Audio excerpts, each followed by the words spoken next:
तुमचं आमचं हक्काचं न्यूज चॅनल म्हणजे विश्वविशाल न्यूज चॅनल. आजच चॅनलला लाईक करा, शेअर करा आणि सबस्क्राईब करा. सर्व बंधू भगिनींना नमस्कार. दादा नमस्कार तुम्हाला. दादा तुम्हालाही नमस्कार. माझं हे दिसतंय गमछा, याच्यावरती पंजाचं चिन्ह दिसतंय. आपल्याला सगळ्यांना माहिती आहे पंजा म्हणजे काँग्रेस, म्हणजे राहुल गांधी, सोनिया गांधी, मल्लिकार्जुन खरगे. मग ओमदादाच्या प्रचाराला हे कसे काय असं वाटू शकतं. तर आधीच सुरुवातीला सांगते की ओमदादा हे शिवसेनेकडनं उभे राहिलेले आहेत, परंतु ती महाविकास आघाडीचे उमेदवार आहेत. मग तुम्हाला थोडीशी आठवण करून देते की 2019 साली ज्या वेळेला निवडणूक झाली होती त्यावेळेला ओमदादा निवडून आले होते, शिवसेनेकडनं निवडून आले होते. आणि त्यानंतर 6 महिन्यांनी विधानसभेच्या निवडणुका झाल्या. म्हणजे आत्ताची जी लोकसभेची निवडणूक आहे ती दिल्लीमध्ये कोण सरकार बनवणार त्याची आहे, आणि नंतर मग आमदाराची जी निवडणूक होते ते मुंबईमध्ये सरकार कोण करणार, कोण बनवणार त्याची निवडणूक. त्यावेळेला शिवसेना आणि भाजप एकत्र होते, पण त्यावेळेचं नाटक सगळ्यांना माहिती झालेलं आहे. कसं खोटं बोलले होते उद्धव ठाकरेंना, आणि आधी त्यांनी सांगितलं होतं की तुम्हीच मुख्यमंत्री व्हा, आणि ऐन वेळेला जेव्हा वेळ आली त्यावेळेला म्हटले तुम्ही नाही व्हायचं मुख्यमंत्री, आम्ही होणार. असं करून त्यांनी त्यांच्यापासून फारकत घेतली, आणि त्यावेळेला तो धोका कळला शिवसेनेला की हा काय धोका आहे. शिवसेना संपवायला निघालेले, राष्ट्रवादी काँग्रेस संपवायला निघालेलं भाजपा आहे, आणि काँग्रेसला संपवायला निघाले. काँग्रेसचा देशभर आहे पसारा, पण राष्ट्रवादी काँग्रेसचा, शिवसेनेचा महाराष्ट्रात आहे. त्याला प्रादेशिक पक्ष म्हणतात. भाजपचं विशेषतः मोदीचं धोरण असं आहे की सगळीकडचे प्रादेशिक पक्ष संपवायचे आणि त्याच्यात आपण हातपाय पसरायचे. आणि हे फक्त महाराष्ट्रातच घडलं असं नाही आहे. दिल्लीमध्ये आम आदमी पक्षाचं राज्य होतं, केजरीवाल मुख्यमंत्री, त्याला तुरुंगात टाकलं आत्ता परवा, आणि त्यांचे 2 मंत्र्यांना गेले 2 वर्ष तुरुंगात आहेत. त्यांचा खासदार तुरुंगात टाकला आहे. काहीतरी उगी एवढीशी फाईल काढायची आणि त्यांना तुरुंगात टाकायचं, त्यांच्या मागे ED लावायचं, CBI लावायचं, पोलीस लावायचे मागे, कसल्या खोट्या केसेस करायच्या. असा सगळा खोटारडेपणा चालू आहे. तर ममता बॅनर्जीला तसाच त्रास देतात. त्या नितीश कुमारला तर किती वेळा त्रास दिला त्यांनी. एकदा त्याला आपसोबत घेतलं, एकदा ढकललं, एकदा सोबत घेतलं, एकदा ढकललं. असं सगळीकडे चालू आहे. आपल्याकडचं सरकार, तुम्हाला सगळ्यांना अनुभव असेल की कोरोना काळामध्ये, कोरोना आला ना तुमच्याकडे पण, सगळ्या भारतात पसरला होता, जगात पसरला होता. सगळ्यात उत्तम कारभार देशातला हा महाराष्ट्रामध्ये उद्धव ठाकरे साहेबांनी केला. त्यावेळेला राजेश टोपे राष्ट्रवादीचे आरोग्यमंत्री होते ते, आणि सगळ्यात महत्त्वाचं म्हणजे मुख्यमंत्री साहेब उद्धव साहेब यांनी अप्रतिम काम केलं. इतकं उत्तम काम केलं. आपल्या राज्यातली प्रजा मरणार नाही, त्यांना त्रास होणार नाही, त्यांना औषधं मिळतील, त्यांना बेड मिळतील. रातोरात त्यांनी अनेक हजारो लाखो बेड्स उभे केले ऑक्सिजनचे असलेले. ह्या मोदींनी त्रास दिला त्यावेळेला, ऑक्सिजन मिळणार नाही महाराष्ट्राला अशी व्यवस्था, इतक्या ठिकाणी पाय अडवायचे प्रयत्न केले, ते इंजेक्शन मिळणार नाही असं प्रयत्न केले. त्या सगळ्यावरती मात करून त्यांनी काम केलं. मुख्यमंत्री साहेब उद्धव ठाकरे साहेब त्यावेळेला थेट आपल्याशी TV वरनं बोलत होते, आपल्याला धीर देत होते. आणि त्याच्यामुळे आपल्याला धीर दिल्यामुळे, आपल्याला सगळ्या प्रकारची मदत दिल्यामुळे आपल्याकडचे माणसं जगले, वाचले. तेच उत्तर प्रदेशमध्ये जिथं भाजपचा मुख्यमंत्री, ते डबल इंजिन म्हणतात की दिल्लीत पण आमचं सरकार, राज्यात पण आमचं सरकार, असं केलं.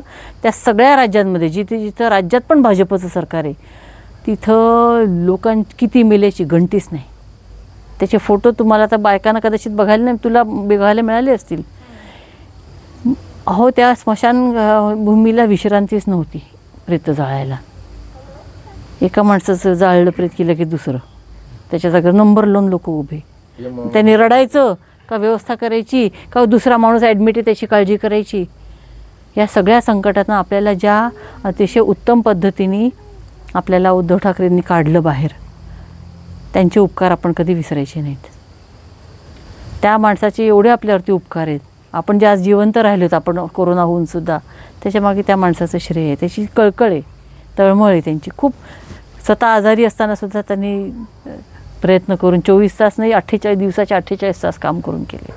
आणि हे एक ठळक काम झालं एकूण आपल्या राज्यातल्या लोकांबद्दल आपुलकी, कळवळा, त्यांच्यासाठी काम करायचं, त्यांच्यासाठी धडपड करायची, हे त्या शिवसेनेचा बाणा आहे. महाराष्ट्राची अस्मिता आहे ती. आणि ती अस्मितेला त्या मोदी साहेबांनी नख लावलं. त्यांनी येऊन फोडलं. 50 खोके एकदम ओके आपण ऐकलं होतं ना 2-2.5 वर्षांपूर्वी. हां, अख्खेच्या अख्खे आमदार नेले पळून. आपले कैलासदादा गेले का? नाही गेले.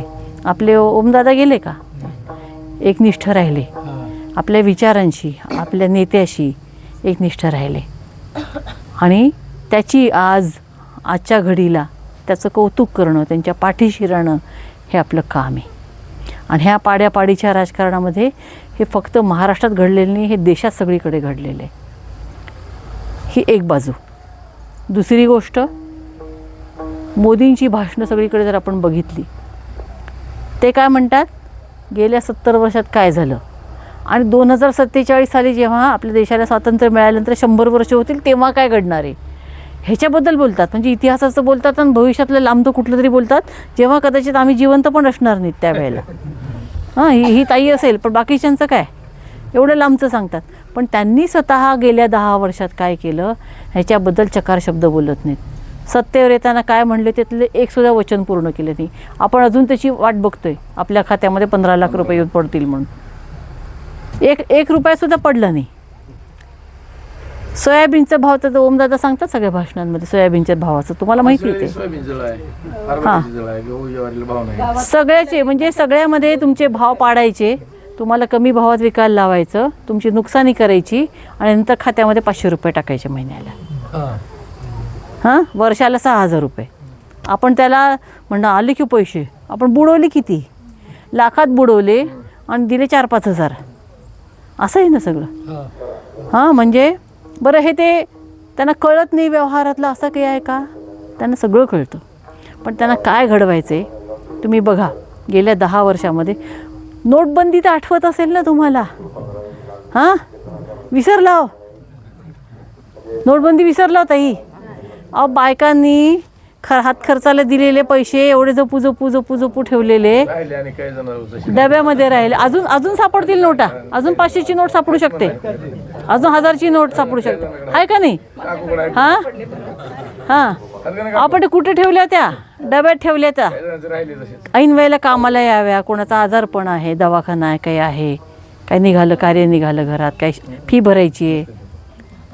पुरुषांना पण माहिती असतं बाईकडे पैसे आहेत, पण सांगत नाही ती कुठे ठेवली. ते कळलं कोणाला की हरवते का नाही. ते सगळे पैसे बायकांचे गायब झाले. सगळ्यांनी बिचाऱ्यांनी बायकांनी बँकेत भरले आणि स्वतःचेच पैसे काढायला आपल्याला रांगेत उभं केलं दिवस. ते मिळाले नाहीत. आणि त्याच्यानंतर पुन्हा गेल्या 10 वर्षामध्ये त्याला झाले 8 वर्ष. आले का पैसे तुमचे? बचत पडती का आता थोडी? काय बचत पहिल्यासारखी पडायला लागली का चांगली डब्यात? नाही पडत आहे ते. हां, महागाई एवढी केली आहे की एक तर पैसे येणं झालेत, हाताला काम मिळत नाही आहे, पोराला काम नाही, आपल्याला बाईला काम नाही. हां, हातात पैसे नाहीत आणि जे काय पैसे आले ते सगळे महागाईमुळे बाजारात खर्चून जायला लागलेत. मॅडम, आमच्या दुधाला सध्या भाव नाही. आता सगळे शेतकरी दूध पिकविते. हां, कोणाकडे 2 लिटर, कोणाकडे 4 लिटर, काही नाही 25 रुपये लिटर दूध आहे सध्या. काय परवडतं? आम्ही शहरामध्ये घेतो विकत. तुमची ती बाटलीची किंमत, आमच्या दुधाची किंमत तुम्हाला मिळायला पाहिजे ना. ते हे जे घडवले ना, ह्याच्यामध्ये तुमचं उत्पन्न कमी, तुमचं रेशनवरचं धान्य कमी केलं आहे, तुमचा हाताला काम सगळं काढून घेतलेले. शिकलेले पोरं, आज मला एक बाई सांगत होत्या, 2 मुलं इंजिनियर झालेत, 1 मुलगी इंजिनियर झाली, 3 मुलं त्या बाईंना, एकालाही काम नाही. काय स्वप्न बघितलं असेल त्या आईबापांनी? पोटाला चिमटा घेऊन खर्च कमी करून त्यांना शिकवलं पोरांना. आज एकालाही नोकरी नाही आहे. नोकऱ्याची भरतीच नाही आहे. एकही भरती नाही. नुसतं भरती करतो म्हणतात आणि भरती होत नाही. किती वर्ष झाले भरती झाली नाही आहे? 8-10 वर्ष होऊन गेले, भरतीच नाही आहे. बरं, गरज नाही आहे का भरतीची? आहे ना, आहे त्या मंजूर सीटासुद्धा भरणात. मोदी म्हणले ते 2 कोटी रोजगार वर्षाला देणार. म्हणजे आजच्या घडीला 10 वर्षामध्ये किती कोटी रोजगार निर्माण व्हायला पाहिजे होते? 20 कोटी रोजगार निर्माण व्हायला पाहिजे होते. 20 कोटी रोजगार तर निर्माण झालेले नाहीत आणि कोरोनाच्या लॉकडाऊनमध्ये लोकांच्या ज्या नोकऱ्या गेल्या त्या अजून मिळालेल्या नाहीत. अशी जर परिस्थिती असेल तर ह्यांना कसली अर्थव्यवस्था कळते? एकीकडे म्हणतात की आम्ही जगातली 4 नंबरची 5 नंबरची आमची अर्थव्यवस्था होणार आहे. एकीकडे देशाचं उत्पन्न वाढलं असं म्हणतात, ते सुद्धा आकडे खोटेत, पण वाढलं म्हणतात तर म्हणतात म्हणू बघा. पण मग लोकांचं उत्पन्न कुठं वाढलं आहे? लोकांचं जर उत्पन्न वाढलं तर देशाचं उत्पन्न वाढलं, त्याला काय अर्थ आहे? याचा अर्थ उत्पन्न कोणाचं वाढलं आहे? हाताच्या बोटावरती मोजता येतील एवढ्या कमी लोकांना, जे आधीच श्रीमंत होते त्यांना अतिश्रीमंत करून ठेवले. आपल्या अर्चनाबाईच्या घरात किती किलो सोनं आहे माहिती आहे का तुम्हाला? 3.5 किलो सोनं आहे. जिल्हा गरीब राहिला, तिकडं गेलं सोनं सगळं, तिकडं जमिनी गेल्या. आणि हेच मोदीला करायचे. आपल्या जमिनी पिकू नयेत ही त्यांची इच्छा आहे. मग आपण जमिनी विकणार आणि जे आपलं कौशल्य शेती पिकवायचं, जे आपलं उगवायचे, आपण निर्माते आहोत सृष्टीचे, लोकांना खाऊ घालणारे लोक आहोत. शेतामध्ये असं का आपण बघतो का की एवढं उचलून दिलं तर त्याचे पैसे घेतो का आपण? कधी जा घेऊन जा म्हणतात घरी. तसंच इतका उदार मनाचा माणूस आहे शेतकरी. त्याला देशोधडीला लावायचं, त्याला शहरामध्ये मजुरीला पाठवायचं, ज्याला मजुरी त्याला येत नाही. त्यांनी कमी खर्चामध्ये पोट जगवण्यासाठी, कुटुंब जगवण्यासाठी मिळेल त्या कमी मजुरीच्या मध्ये काम करावं आणि सगळी शेती त्या अदानी अंबानीच्या घशात जावी. मोठे मोठे गोडाऊन केले. आपल्याला गोडाऊनची गरज आहे, पण आपल्या सहकारी सोसायट्यांना गोडाऊन द्यायच्याऐवजी अदानीचे मोठे मोठे गोडाऊन बांधले. तो सगळं त्याच्या ताब्यात चालले आणि मग तो म्हणेल तसं त्याच्याकडे विमानतळं दिले, त्याच्याकडे गोडाऊन दिले, त्याच्याकडे शेती चालली, पाणी चाललं, नद्या विकल्या, सगळं चाललं आहे त्यांच्याकडे. आपल्याला काय? म्हणजे आपल्या खिशातनं घेतलं काढून, नोटाबंदी करून, आणि आपल्या खिशात काहीच टाकलं नाही. आणि तरी पण आपण म्हणलं की आम्हाला काही मिळत नाही, असं म्हणलं की काय मिळत नाही, तसलं काय बोलताय? आम्ही मंदिर बांधलं. आपल्या गावात राम मंदिर आहे का? इथं कधी मोदी आले का? तुम्हाला तिकडे बोलवत आहेत यायला. आपल्या एवढ्यात राम नाही आहे. आपला राम आपला देव आहे ना. आवाज लहानपणापासून आपण रामाचे भक्त आहोत. रामाचा सौजन्यशीलता, रामाचं आईवडिलावरचं प्रेम आपण लहानपणापासून ऐकत आलेलो आहेत. पण ह्यांचा राम तसं प्रेमळ नाही. तो रामाचा भक्त दिल्लीत बसला, तो काय प्रेमळ नाही आहे, तो खुंची आहे. त्याला नष्ट करायचं सगळं उभं केलेलं आपण. तुमच्या कष्टातनं जे उभं राहिलेलं आहे, तुम्ही त्यातनं देश उभा केलेला आहे. तुम्ही बाजारातनं बिस्किटाचा पुडा विकत आणला, हा फॅन विकत आणला, ही खुर्ची विकत आणली, हे पाणी विकत आणलं, ही शाल विकत आणली, साखर विकत आणली, काहीही विकत आणलं, त्याचे तुम्ही जे पैसे भरता त्यातनं GST जातो ना सरकारला. मग तुम्ही कर भरता ना, रोज कर भरताय तुम्ही देशाचा. आणि तो कर म्हणजे काय? उत्पन्न असतं सरकारचं, ते तुम्हाला द्यायला नको परत. मग ते जातं कुठे? तुमचे पैसे बँकेत जातात. बँका कर्ज देते मोठे मोठे, काही लाख कोटी, अनेक हजार कोटीची कर्ज मोठ्या मोठ्या लोकांना देतात. त्या अदानीला 2-3-4 तर लोक पळूनच गेले देशातनं. 30,000 कोटी, 50,000 कोटी, 80,000 कोटी, 1,00,000 कोटी, 1,00,000 कोटी रुपये बुडवून लोक परदेशात जाऊन स्थायिक झाले. तो काय मोदी, नीरव मोदी, अजून तो कोण, माल्या, ललित मोदी, सगळे लोक तिकडे जाऊन राहिले. घेतले पैसे कोणाचे? तुमचे. बुडवले कोणाचे पैसे? तुमचे. दिले कोणी? मोदींनी. माफ कोणी केले? मोदींनी. शेतकऱ्याचं कर्ज माफ करायला काही यांना अडचण आहे. शेतकऱ्याच्या, सगळ्या भारतातल्या शेतकऱ्यांचं कर्ज जर माफ करायचं ठरलं तर फक्त 1,00,000 कोटी रुपये लागतील. आणि ह्यांनी बुडवले किती? 20,00,000 कोटी मोठ्या मोठ्या लोकांनी. हे जे चाललेलं आहे ना, हे थांबवायला पाहिजे. गेल्या 10 वर्षामध्ये मोदीला निवडून दिल्यामुळे आपण गरिबीची दिशा पकडलेली आहे, आपण महागाईची दिशा पकडलेली आहे, आपण बेरोजगारीची दिशा पकडलेली आहे. या सगळ्याचा परिणाम झाल्यामुळे आपल्या सगळं गळ्याशी आलेलं आहे. बुडायची वेळ आली ह्याच्यामध्ये आपल्याला. त्याच्यामुळे आपल्याला हे थांबवायचं असेल तर ही आत्ताचीच वेळ आहे थांबवायची. आणि हे थांबवण्यासाठी सगळे पक्ष एकत्र आलेत. मोदीच्या विरोधात जेवढे पक्ष आहेत भारतातले 28-30 पक्ष एकत्र आलेले आहेत. महाराष्ट्रामध्ये तसे उद्धव ठाकरेंची शिवसेना, शरद पवार साहेबांचं राष्ट्रवादी काँग्रेस आणि राहुल गांधी मल्लिकार्जुन खरगेंचं काँग्रेस हे मुख्य पक्ष त्याच्यामध्ये एकत्र आलेले आहेत. ह्या तिघांनी मिळून हे लोकसभेच्या इलेक्शन 48 सीटा लढायचं ठरले.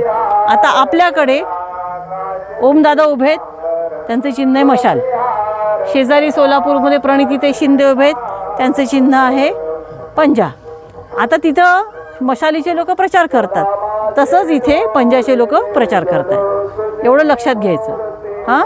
त्याच्यामुळे हा कुठल्या पक्षाचा नाही, हा तुमचा स्वतःचा लढा आहे. तुम्हाला स्वतःचं आयुष्य वाचवायचं असेल.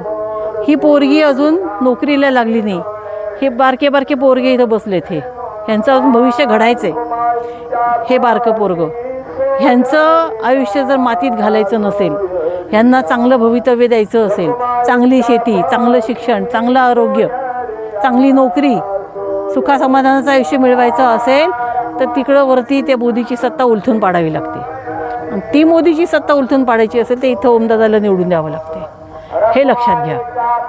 आपण जर तसं केलं नाही तर ही पोरं आपल्याला माफ करणार नाहीत उद्या. तुम्हाला ही पोरांचे हाल जेव्हा होतील उद्या, ते म्हणतील आमच्या बापाने आणि आमच्या आईने काय केलं नाही, त्यांना दिसत नव्हतं का डोळ्याला. हा प्रश्न तुमच्या पुढे 5-10 वर्षांनी उभा राहणार आहे. ते उभं राहू नये म्हणून कळकळीचं आवाहन करते की ओमदादाला निवडून द्या. ओमदादा राजे निंबाळकर त्यांनी त्यांचा कारभार सिद्ध केला आहे. गेल्या 5 वर्षामध्ये सगळ्या लोकांची कामं केली. मी स्वतः त्यांना, मी डॉक्टर आहे. कोरोनाच्या काळामध्ये मी पण फिरत होते खूप ठिकाणी. बऱ्याच ठिकाणी मला ओमदादा भेटायचे. मी ओमदादांना म्हणायचे, दादा तुम्ही एवढे फिरू नका, तुम्हाला कोरोना होईल. ते म्हटले माझे लोक आजारी असताना मी कसा काय घरात बसेन. तुम्हाला पाटील घराण्यातलं दिसलं कोणी रस्त्यावरती लोकांच्या मदतीला कोरोना काळात? हा माणूस आपल्यासाठी पायाची भिंगरी करून फिरतो. आपल्याला 4 गोष्टी मिळाव्यात म्हणून धडपड करतो. फक्त 6 महिने ते सत्तेत होते. 4.5 वर्ष उरलेले सगळे विरोधी पक्षात काढले का नाही त्यांनी? मग विरोधी पक्षात होते, आता मी विरोधी पक्षात आहे, मी काहीच करत नाही म्हणून हात धरून बसले का? कैलासदादा हात धरून बसले का मी विरोधी पक्षात गेलो आता म्हणून? सरकार पलटलं ना फोडाफोडी करून. भाजपा आणि ते एकनाथ शिंदे आणि अजित पवार यांचं आणलं ना सरकार त्यांनी. त्याच्यानंतर हे सगळे विरोधी पक्षातच आले की इकडे.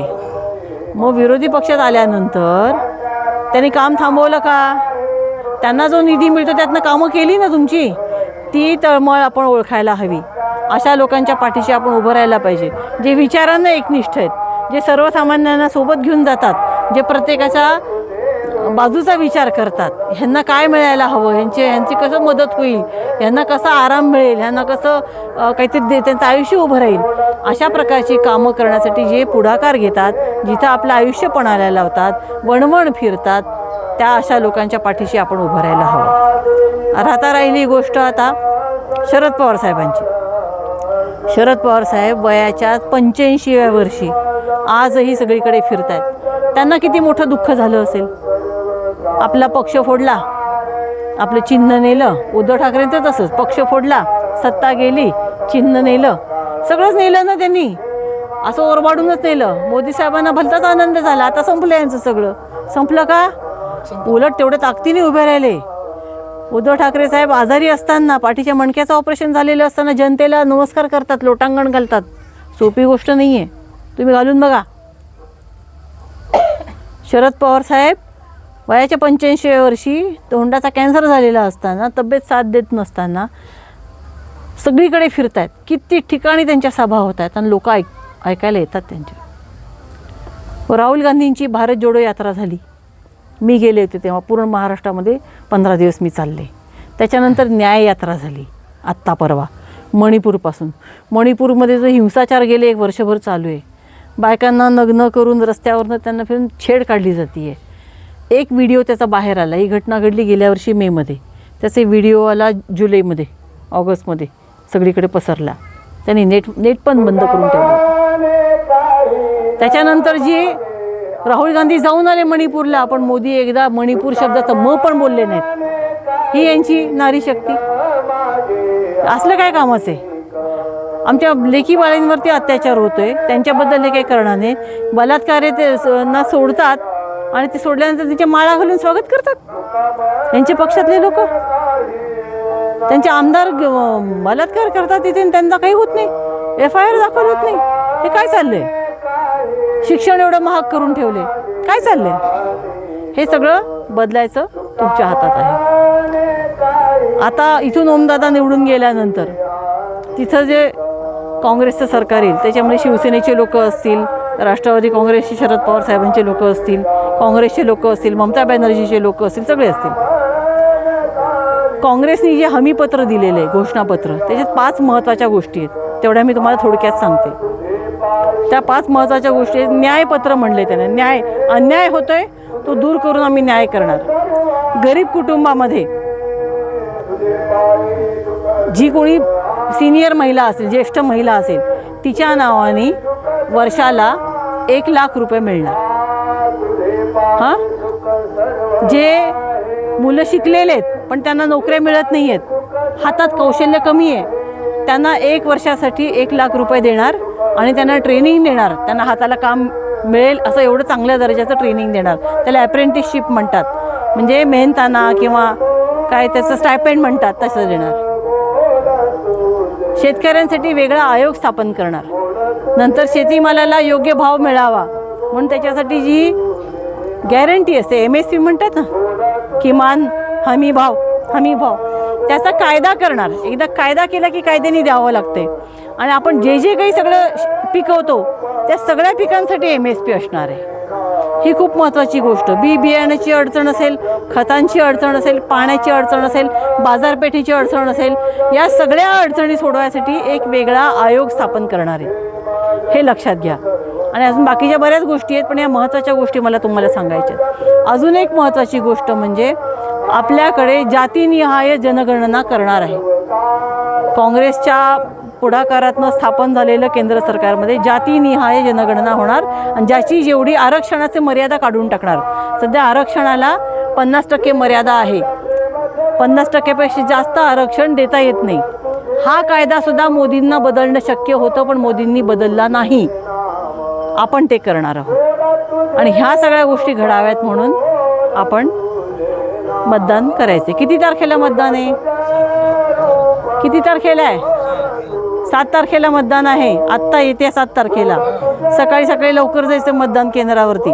हां, मतदानाची घाई करायची नाही. आपलं आपलं कार्ड घेऊन जायचं. तिथं 2 मशीनं लावलेले आहेत कारण उमेदवार जास्त झालेत. हां, तर गडबड करायची नाही. पहिलं जे मशीन असेल त्याच्यावरती 2 नंबरला आपलं ओमदादाचं बटन आहे. हां, नीट बघायचं. ओमदादाचा फोटो असेल, तुम्हाला सगळ्यांना लिहिता वाचता येत असेल तर ओमराजे निंबाळकर असं नाव लिहिलेलं असेल आणि शिवाय त्याच्या पुढे कशाचं चिन्ह आहे? मशालीचं चिन्ह आहे. कशाचं चिन्ह आहे? कशाचं चिन्ह आहे ताई? कुठलं बटन दाबायचं आहे?